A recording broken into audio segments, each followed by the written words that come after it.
I want to get your take on the Republican race as well. Meanwhile, Donald Trump ramping up his attacks against the nominating system, getting attention for a strange remark at his latest rally. NBC national correspondent Peter Alexander has more on that. Peter, good morning. Hey, Willie, good morning. Never a dull moment. Donald Trump now beefing up his campaign leadership as well, adding veteran operatives to try to catch up to Ted Cruz, who has sort of out-organized him in this delegate duel. That includes hiring Scott Walker's former campaign manager. All of it as Trump steps up his protest of the RNC process and tries to put another battle to rest. Their feud apparently diffused. Donald Trump and Megyn Kelly putting their war of words aside during a closed-door meeting Wednesday at Trump Tower at Kelly's request. Mr. Trump was gracious enough to agree to it. We met for about an hour, just the two of us, and had a chance to clear the air. Another raucous night, this time in Pittsburgh. Protesters confronting Trump supporters outside the arena. 500 Pittsburgh police officers, nearly the entire force on site, some in riot gear.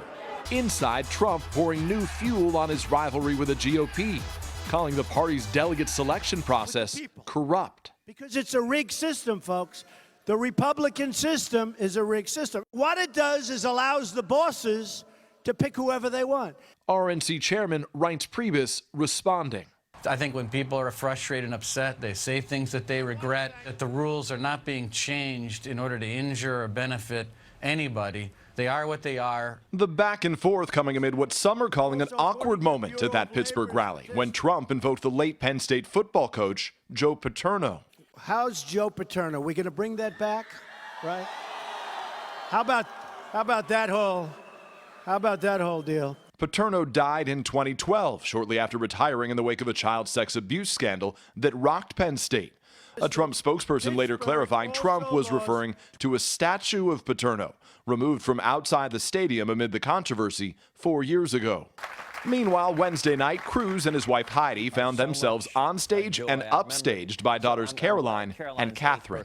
They both have matching karaoke machines, and it is a little frightening with the two of them singing Taylor Swift together. It is amazing. We don't sing together. That's true.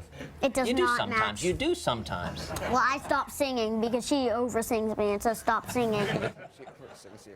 They're cute.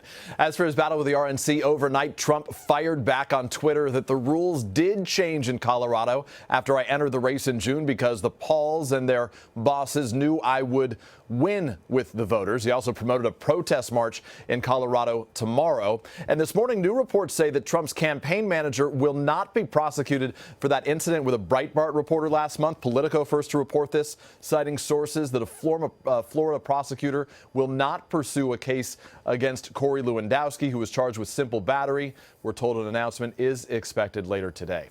Willie? Busy day, Peter. A lot of people asking, can we just nominate the Cruz girls at least to run for something? Peter, thanks so much.